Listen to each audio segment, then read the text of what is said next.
Que sea Dios el que hable a nuestras vidas en este día domingo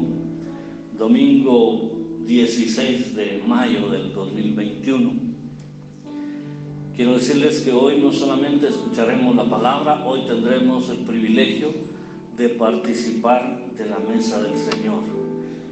Haremos este memorial de la Cena del Señor, que como ustedes saben, nos trae a la mente, al corazón, la muerte de nuestro Señor Jesucristo para favorecernos a cada uno de nosotros, pero también nos alienta a pensar que Él vendrá por su iglesia, que Él regresará por su iglesia. Así que, hermanos amados, yo espero que hoy el Señor sea propicio a cada una de nuestras necesidades y podamos ser bendecidos con su palabra. Quiero invitarles primero que nada a que hagamos nuestra confesión bíblica diciendo: mi Biblia es la palabra de Dios. Revela a Jesucristo mi Salvador, quien nació, murió y resucitó para salvarme del pecado y condenación. Me enseña de la fe, santidad y amor para predicar su gracia y perdón, desde mi familia y congregación hacia la nación y toda la creación. Y el pueblo de Dios dice: somos casa, somos familia, somos iglesia, busca a Dios y reflejamos unidad divina. Por favor, quiero invitarles a que vayan conmigo al Salmo número 22.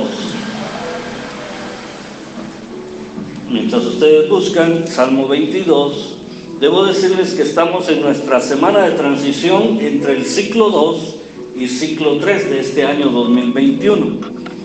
Entonces, como siempre, entre ciclo y ciclo hacemos una pausa en el desarrollo de nuestras series, pero sin perder el enfoque, y nos concentramos por un domingo en la persona y obra de nuestro Señor Jesucristo en la cruz del Calvario.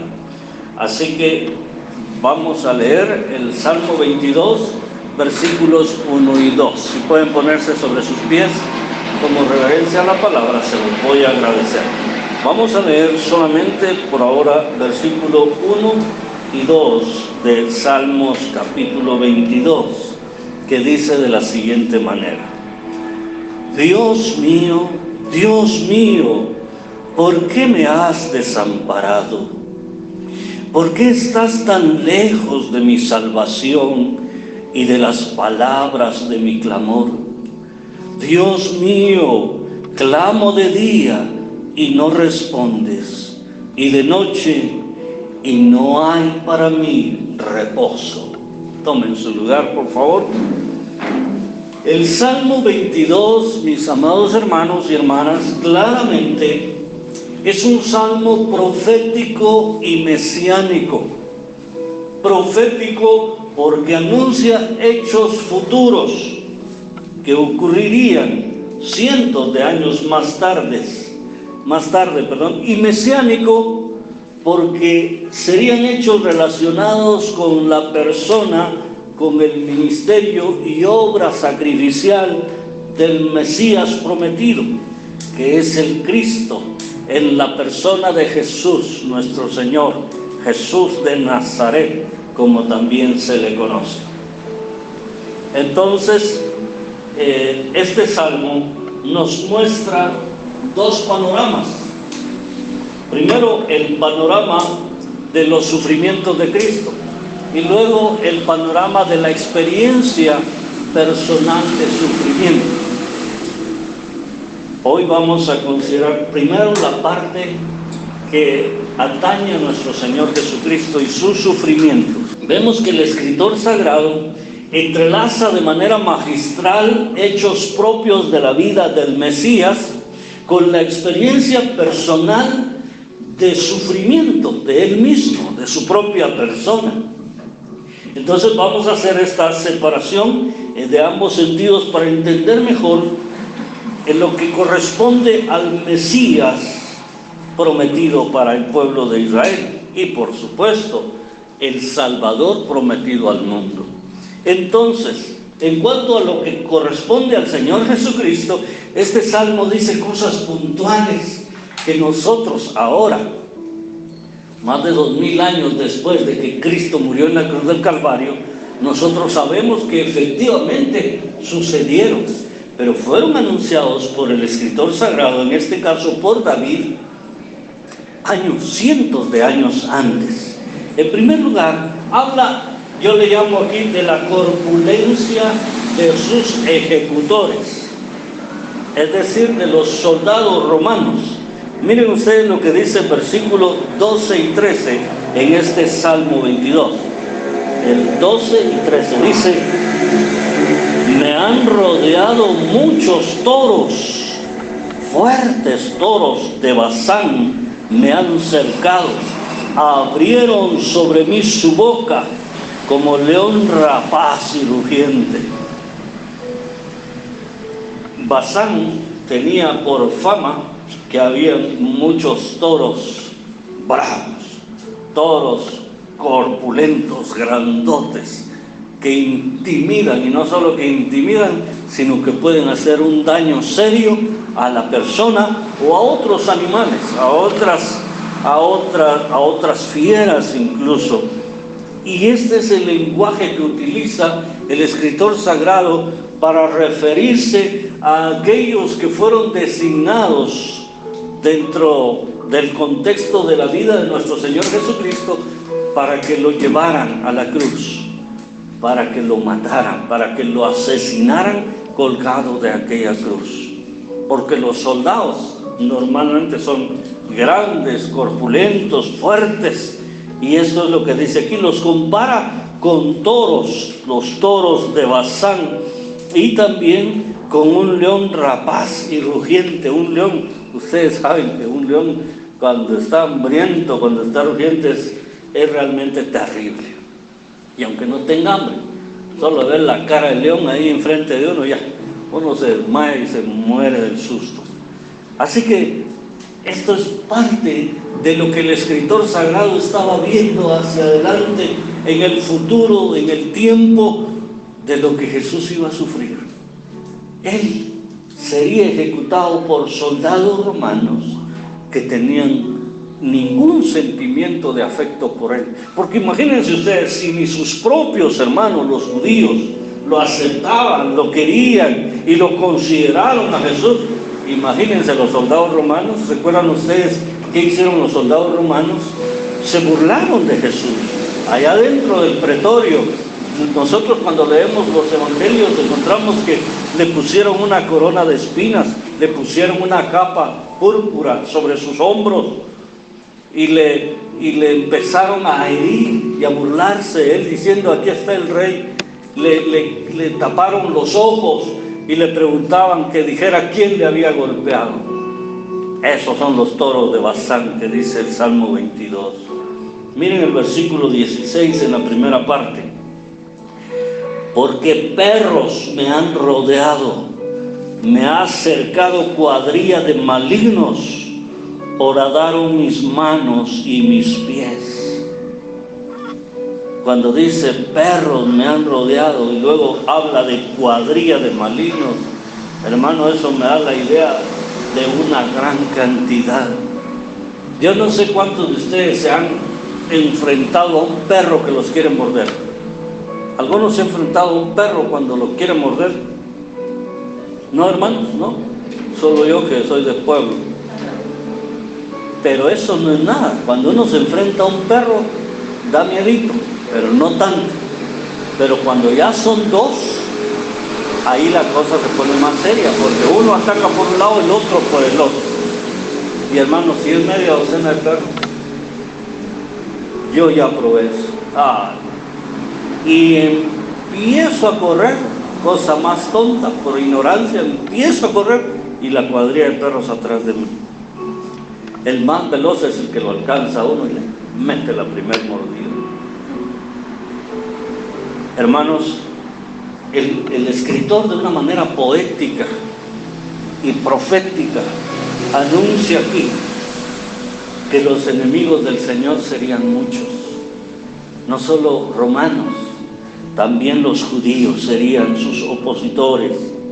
También ellos pedirían a voz en cuello crucifícale, crucifícale. Eso querían para él. Miren, tenemos aquí a Barrabás, tenemos a Jesús. Pilato, según él, con la esperanza que dijeran, no, mejor es que este es el Barrabás, sí que es un malísimo. Crucifiquen a Barrabás y dejen libre a Jesús. Nosotros sabemos que dijeron, deja libre a Barrabás. Prefirieron eso, hermano, que a nuestro Señor Jesucristo. ¿Y con él qué hago? ¿Con Jesús qué hago? Crucifícale.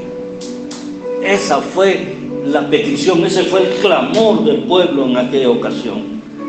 Eso es la primera parte del 16, pero en la parte final dice, horadaron mis manos y mis pies, haciendo alusión a los clavos que atravesaron sus manos y sus pies cuando fue clavado en la cruz del Calvario.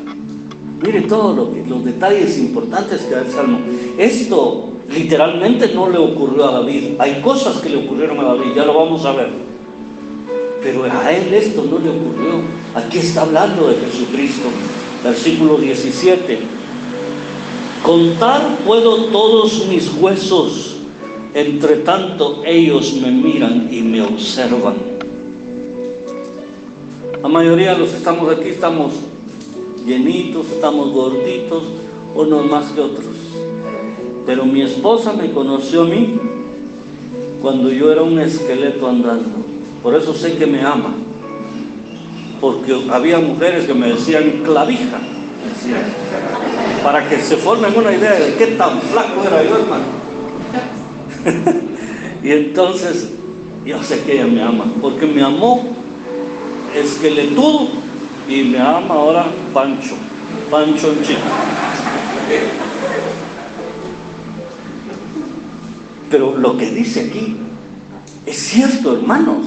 Cuando uno está bien flaco, se le cuentan las costillas, ¿verdad que sí? 1, 2, 3, ahora no sé si tengo costillas o no. 1, 2, 3. Pero cuando uno está flaco se le cuentan las costillas. Y aquí el escritor dice, contar puedo todos mis huesos, entre tanto ellos me miran y me observan. ¿Qué creen que sucedió con Jesús? Lo hirieron tanto que le desgarraron la piel. No es que él estuviera tan flaco como yo, pero al desgarrarle la piel, los huesos de sus costillas quedaron expuestas. Ese fue el sufrimiento de nuestro Señor Jesucristo en la cruz del Calvario. Fue un sufrimiento cruel y despiadado al que fue sometido. Verso 18. Repartieron entre sí mis vestidos y sobre mi ropa echaron suertes. ¿Hicieron eso los soldados romanos con Jesús o no? Así lo dice la palabra en el Nuevo Testamento, que sortearon su ropa. La pieza más bonita, la que era el vestido, que era de una sola pieza, no lo querían romper y ese lo sortearon, cara o cruz. Y al más suertudo, según ellos, le quedó la capa del Señor. Pero esto es lo que pasó aquí. Eso es lo que está diciendo el salmista. Está anunciando cientos de años antes lo que el Señor viviría. Y todo esto que les he mencionado son solo algunas cosas, hermanos. No es la descripción pura y literal de todo el sufrimiento de Cristo, como sí lo encontramos en los evangelios. Pero hay detalles que definitivamente nos hacen comprender por qué el Salmo 22 es uno de los salmos denominados salmos mesiánicos. Pero el detalle más relevante para mí en este Salmo 22, lo más imperante para determinar que este es un salmo mesiánico, es lo que dice el versículo 1. Dice aquí, Dios mío, ¿por qué me has desamparado? Y cuando uno lee allá en Mateo, dice la Escritura, cerca de la hora novena, Jesús clamó a gran voz diciendo: Elí, Elí, lama sabactani. Esto es Salmo 22. Dios mío, ¿por qué me has desamparado? Esto, hermanos, por encima de todo, debe hacernos entender a nosotros que la Biblia es un solo libro, un compendio de todo lo que el Espíritu Santo inspiró a más de 40 escritores sagrados a lo largo de muchos años. Entonces tenemos que entender que la Biblia es la palabra de Dios. Y digo y remarco esto porque muchos rechazan la Escritura, la Biblia, como la palabra de Dios. O aceptan unas cosas y rechazan otras. No. Aquí la Escritura va desde Génesis hasta Apocalipsis. Pero tampoco le podemos agregar otras cosas, porque entonces estamos violentando, estamos alterando el mensaje de la palabra del Señor. Y entonces aquí podemos entender nosotros por qué este salmo es llamado Salmo Mesiánico. Y he querido hacer énfasis en algunos de estos aspectos atingentes a nuestro Señor Jesucristo, porque hoy tenemos acá nosotros los elementos que representan ese cuerpo desfigurado, desgastado y maltratado, y la sangre preciosa de Jesucristo derramada en la cruz del Calvario. En este momento nosotros vamos a tener la oportunidad de participar de la mesa del Señor, y quiero que usted y yo lo hagamos con la mayor y mejor conciencia de lo valioso que fue el sacrificio de Jesús para nosotros. Si Él no hubiera pasado por ese sufrimiento, nosotros hoy día no podríamos ser salvos.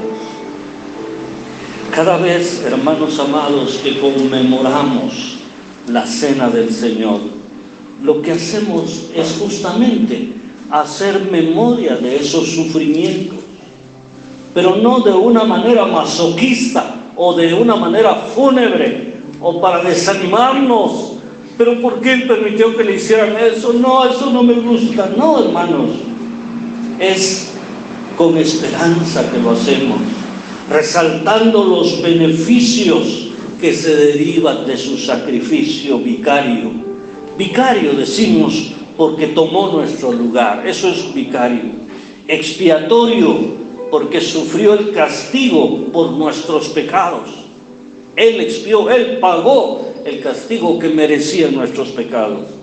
Y propiciatorio porque propició, porque otorgó el perdón de nuestros pecados y la obtención de la salvación y consecuentemente la vida eterna para nosotros. Por eso mismo vamos a leer un pasaje ampliamente conocido por nosotros. Vamos a volver al Salmo 22, hermanos, pero vamos a ir a 1 Corintios en este momento, capítulo 11 y versículos 23 al 26. 1 Corintios 11, 23 al 26. Quiero invitar que vengan mis hermanos diáconos, por favor, y me acompañan aquí.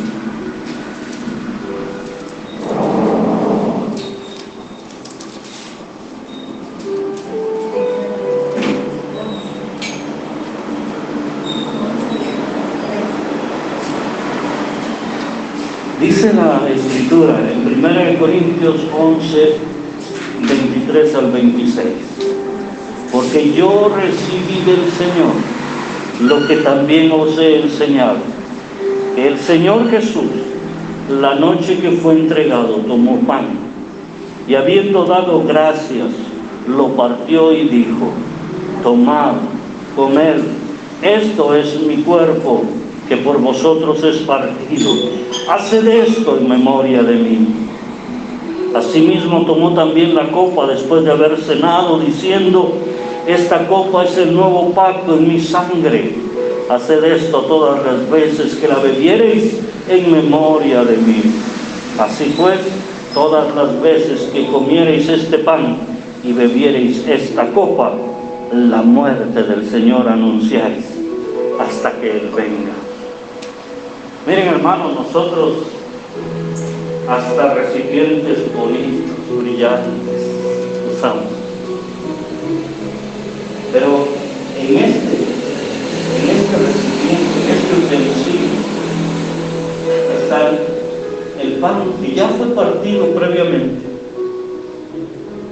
para que nosotros entendamos que el cuerpo de Jesús, literalmente, como dice el Salmo 22, o quizá como dice Isaías 53 y otros pasajes del Antiguo Testamento, y luego la descripción literal del Nuevo Testamento, el cuerpo de Él sufrió hasta ser partido, hasta ser molido, hasta ser desfigurado. Cuando comemos el pan, hacemos memoria de ese cuerpo castigado para que nosotros no tuviéramos que recibir el castigo de nuestros pecados. Con el pan recordamos el cuerpo de Cristo. Y luego tenemos también otro bello recipiente con las copitas. Aquí utilizamos jugo de uva en representación del vino, y el vino a su vez es representación de la sangre de Cristo que fue derramada, y por medio de la cruz son limpios nuestros pecados, es limpia nuestra vida. Por eso quiero invitarles a que ahora ustedes reciban estos elementos. Los hermanos van a pasar por su lugar, les van a entregar los dos elementos, recíbanlos y esperen a que todos los tengamos, y yo les voy a indicar para que podamos participar juntos. Por favor, mis hermanos.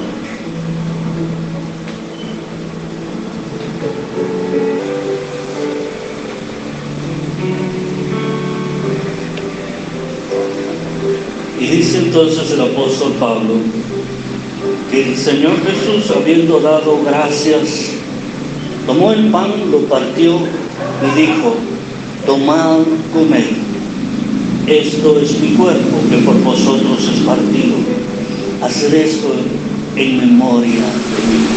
Les invito a que comamos el pan en memoria de Jesús.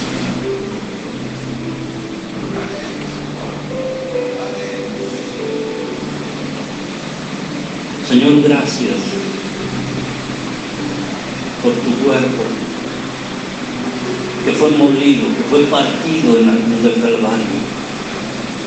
Gracias porque ese fue el sacrificio idóneo para que cada uno de nosotros pudiéramos tener oportunidad de redención.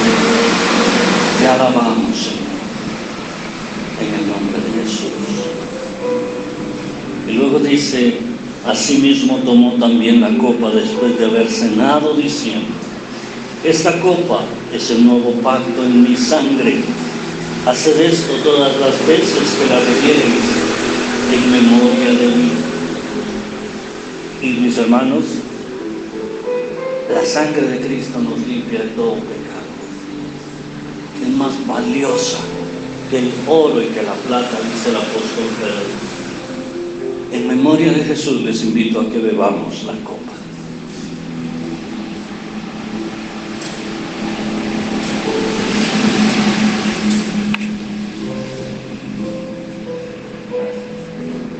Te damos gracias, Señor, porque tu sacrificio fue completo, porque tu sangre fue derramada, sangre preciosa, como de un cordero, sin mancha y sin contaminación, capaz de limpiar nuestra vida, nuestro pecado. Te alabamos por esta recordación que podemos hacer en esta mañana, y porque a la vez tú dices en el Evangelio que tú la tomarás otra vez cuando vengas con tu Padre en su reino. Padre, gracias por darnos esta oportunidad. Gracias porque Jesús vendrá por nosotros también. Gracias. En tu propio nombre. Amén y amén. Bendito el Señor. Damos gracias a Dios que podemos participar de su mesa.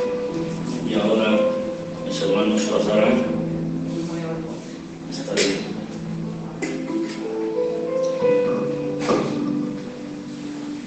Ahora quiero invitarles a que volvamos al Salmo 22 para culminar con la enseñanza que el Señor nos ha preparado a nosotros para hoy. Cuando tomamos el Salmo 22, por la parte que ya vimos, entonces realmente estamos viendo a Jesús nada más. Pero el salmista tenía un doble sentido. Este salmo tiene una doble aplicación. Tiene que ver con la experiencia personal de él mismo y seguramente tiene que ver con la experiencia personal suya también, estoy seguro, y con la mía, por supuesto. Miren lo que dice el versículo 1 y 2, que fue lo que leímos al inicio. Dice: Dios mío, ¿por qué me has desamparado? ¿Por qué está tan lejos? ¿Por qué estás tan lejos de mi salvación y de las palabras de mi clamor? Dios mío, clamo de día y no respondes, y de noche y no hay para mi reposo. Esta es una expresión como de reclamo, hermanos amados, en labios de aquel que está pasando una circunstancia difícil. Cuando nosotros experimentamos esa sensación de soledad, y entonces oramos y no vemos la respuesta de Dios, entonces tal vez no en estas palabras, pero en otros términos, hemos hecho un reclamo a Dios y diciendo: Señor, ¿por qué no me escuchas? ¿Por qué no me atiendes? ¿Por qué no viene la respuesta a mi oración? ¿Por qué tengo que estar pasando este tiempo de soledad? Yo no sé cuántos de ustedes han experimentado tiempos de soledad, pero quiero decirles que yo sí los he experimentado, porque soy un ser humano y todos los seres humanos en algún momento experimentamos eso. Estoy seguro que algunos acá lo están experimentando ahora mismo, pero es la palabra de Dios y viene no solo para decirnos lo que sentimos, sino para decirnos lo que Dios puede hacer por nosotros. Y es importante entonces, hermanos, que nosotros entendamos que si hoy nos sentimos solos, abandonados, desamparados por la familia, desamparados por los amigos y desamparados hasta por Dios, no somos ni la primera ni la última persona al que le ocurre esto. Quizás usted ha experimentado algún sentimiento en el que dice: yo no valgo nada. Eso se llama el sentimiento de insignificancia. Dice: no, yo no valgo nada. Mire lo que dice el verso 6 al 8, mejor dicho.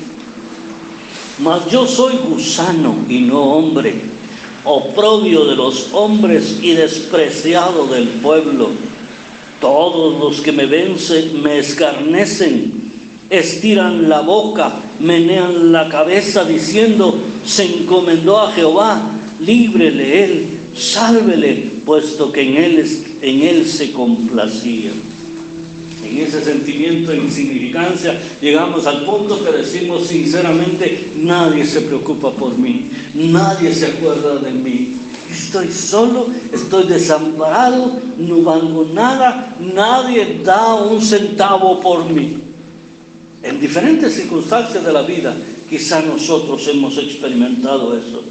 ¿Y qué decir del sobresalto de la desaparición repentina? ¿Y si me muero mañana? ¿Y si no termina el año? ¿Y si me da la pandemia? ¿Y si no aguanto? Y estamos con esa sensación: ¿y si me muero? ¿Y qué va a ser de mi familia? ¿Y qué va a ser de fulano, de sutano? Miren lo que dicen los versículos 14 y 15 de este mismo salmo. Por eso les dije, solo iba a tomar algunas porciones que de alguna manera reflejan lo que nosotros sentimos en ocasiones. Dice el 14: he sido derramado como aguas y todos mis huesos se descoyuntaron. Mi corazón fue como cera. La cera se derrite, derritiéndose en medio de mis entrañas. Como un tiesto se secó mi vigor y mi lengua se pegó a mi paladar, y me has puesto en el polvo de la muerte. ¿No les parece que así nos hemos sentido algunas veces? El salmista lo experimentó, especialmente él, David, que en un tiempo fue perseguido a muerte por Saúl y su ejército, y él con su grupo de vagabundos que juntó andaban huyendo, andaban buscando un refugio para defenderse. Pero en medio de todo, David sabía que tenía una esperanza, David sabía que tenía un protector, David sabía que había alguien que lo podía librar. Y por eso quiero terminar no con una nota negativa, sino con la nota positiva de la confianza de la liberación, que está en los versículos 3 al 5 y 9 al 11. Miren, hay dos formas en las que nosotros podemos entender y confiar que Dios nos puede liberar de cualquier circunstancia que estemos pasando, de cualquier situación que estemos viviendo, por muy dura que parezca. Una es por lo que Él ya ha hecho con otros, quizá con nuestros padres, quizá con nuestros abuelos, con nuestros antepasados, pero también otra es por lo que Él ha hecho ya otras veces anteriores con nosotros mismos. Mire el 3 al 5 que dice: pero tú eres santo, tú que habitas entre las alabanzas de Israel. En ti esperaron nuestros padres, esperaron y tú los libraste. Clamaron a ti y fueron librados. Confiaron y no fueron avergonzados. Él está hablando de lo que pasaron sus antepasados, de lo que vivieron, de las experiencias poderosas de liberación que tuvieron. Yo no sé si le estaba viniendo a la mente el paso del Mar Rojo por el pueblo de Israel cuando era perseguido nuevamente por los egipcios. Y él dice aquí: nuestros antepasados clamaron a ti y tú les demostraste tu poder a ellos. Mire qué diferencia a cuando dice: ¿por qué me has desamparado? ¿Por qué no me escuchas? ¿Cómo cambia la tónica del salmista aquí? Porque quiere darnos un panorama completo de lo bueno, de lo misericordioso que es nuestro Señor. El Señor ya había librado a sus antepasados de muchos enemigos, de muchas situaciones, de muchas cosas terribles. Entonces, en base a lo que Dios ya hizo con mis antepasados, con mis padres, con mis abuelos, con mi familia, sé que lo hará conmigo esta vez. Pero no solo eso, también él había experimentado el poder de Dios en su vida. Y eso nos dice los versículos 9 al 11. Pero tú eres el que me sacó del vientre, el que me hizo estar confiado desde que estaba a los pechos de mi madre. Sobre ti fui echado desde antes de nacer, desde el vientre de mi madre. Tú eres mi Dios. No te alejes de mí, porque la angustia está cerca, porque no hay quien ayude. Aquí el salmista ahora está apelando a lo que Dios ya hizo por él. Y está remontándose a su nacimiento, a cuando era un bebé, cuando estaba prendido en el pecho de su madre. Yo no sé qué experiencias pasó su madre, pasó su padre, qué experiencias pasó su familia, y fueron liberados. Yo recordaba, por ejemplo, que mi padre contaba en el año 1944, yo no había nacido, que consta, pero en el año 1944, la revolución famosa, la revolución del 44. Uno pensaría que solo en la capital son las bullas, pero eso ocurrió en los pueblos también. Mi padre era un trabajador de la municipalidad de San Miguel, y Y él, no sé por qué razón, perseguían a los empleados municipales también, y a él lo persiguieron, y él nos contaba las épicas fugas que él tenía, saliendo a medianoche de la casa, montándose en un caballo, como decía él, a pelo, decía, o sea, nada de estarle poniendo montura, nada, a pelo, se subía al caballo y así se iba huyendo y salía, y se iba a una distancia considerable en casa de otros familiares a esconderse. ¿Se imaginan cómo se quedaba mi madre con mis hermanos mayores, que estarían chiquitos en ese tiempo? Como les digo, yo ya nací en tiempo de paz, pero mis hermanos mayores sí, seguramente vivieron esa época. Yo nací hasta el 61. Pero hermanos, personalmente tenemos que entender que Dios ha hecho cosas importantes en nuestras vidas. A mí me ha librado de un montón de situaciones, en unas que yo me doy cuenta y en otras que ni me doy cuenta, y seguramente como usted lo ha hecho también. Así que tenemos un Dios de misericordia, un Dios de poder y un Dios de amor, a quien debemos aferrarnos a pesar de las circunstancias, a pesar de los sufrimientos, a pesar de las dificultades. Quiero terminar haciendo alusión a lo que dice allí en la Biblia, en el título del Salmo 22. El título, de hecho, dice un grito de angustia y un canto de alabanza. Bueno, entonces yo le puse como título a mi mensaje, que no se los había dicho, un grito de angustia y la cruz de Cristo. Pero aquí abajo de ese título, en el Salmo 22, dice: al músico principal sobre Ajelet Zahar, Salmo de David. Y ese Ajelet Zahar que aparece ahí en la inscripción, la mayoría de intérpretes concuerda que significa la sierva de la mañana. Ajelet Zahar significa la sierva de la mañana. Y dicen que puede tratarse de una tonada en que había de cantarse este salmo, porque estos son cánticos realmente, o bien el nombre de un instrumento musical con el cual podía acompañarse esta canción. Pero definitivamente es sugestiva del contenido del salmo, porque si usted piensa, la sierva de la mañana, ¿qué es una sierva? Sierva se ha dicho con C, no con S. Sierva es ¿cómo se llama? La hembra del venado, pero venado joven, una venadita tierna, una muchachita, una doncella, una joven sin experiencia que es perseguida por el enemigo.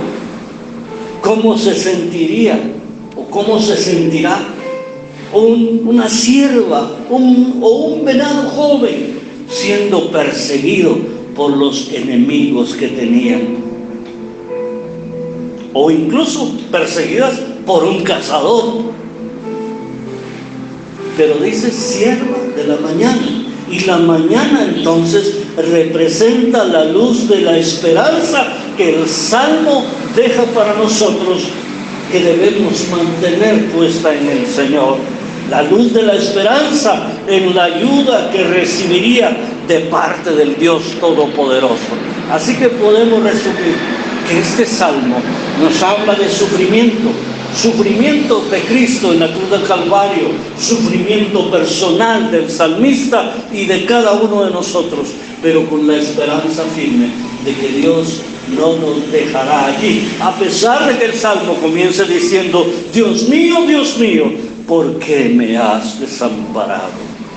Señor, en esta hora estamos conscientes de que la vida tiene elementos de sufrimiento para nosotros, pero estamos convencidos de que tu acción divina tiene elementos de liberación para nuestras vidas, para sacarnos del lodo cenagoso de la desesperación, para sacarnos, Señor, de aquellas situaciones en las que no encontramos salida, Padre. Aquellas angustias que se presentan a nuestras vidas, y tomando en cuenta que nuestro Señor Jesucristo fue un siervo experimentado en sufrimientos, nosotros podemos afrontar la vida con la confianza de que tú estás de nuestro lado. Por favor, Señor, que todo aquel que tenga esta mañana un desaliento, una tristeza, un dolor, un sufrimiento, alguna aflicción, Señor, que está enfrentando, pueda salir con esperanza, con certeza de que tú le ayudarás y de que no lo dejarás desamparado. A ti, Señor, sea pues la gloria, la honra y la alabanza por los siglos de los siglos, en el nombre de Jesús. Amén y amén. Puede darle un aplauso a usted al Dios Todopoderoso.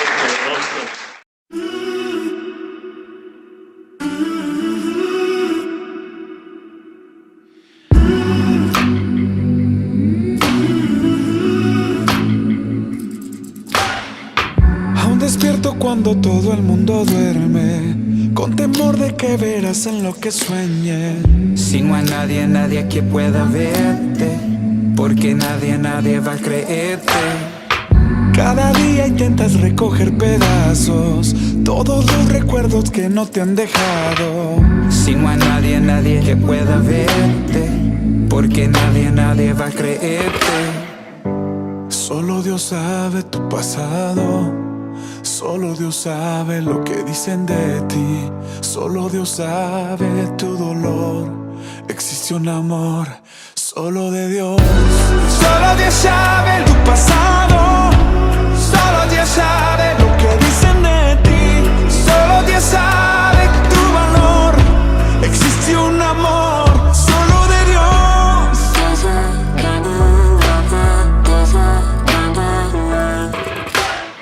You keep a cover over every single secret, so afraid if someone saw them they would leave. But somebody sees you. Somebody will never leave you. God only knows what you've been through. God only knows what they say about you. God only knows how it's killing you. But there's a kind of love that God only knows. Solo Dios sabe tu pasado, solo Dios sabe lo que dicen de ti, solo Dios sabe tu valor. Existe un amor solo de Dios.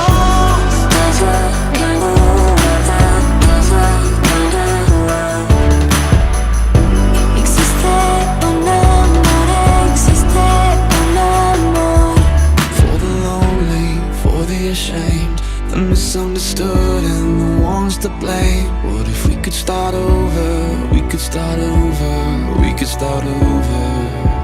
Oh, ¿quién está solo y con temor?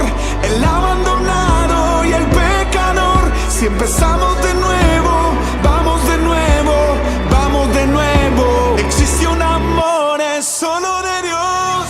Solo Dios sabe tu pasado, solo Dios sabe lo que dicen de ti, solo Dios sabe de tu dolor. Existe un amor solo de Dios. God only knows what you've been through. God only knows what they say about you. God only knows the real you. 'Cause there's a kind of love that God only knows.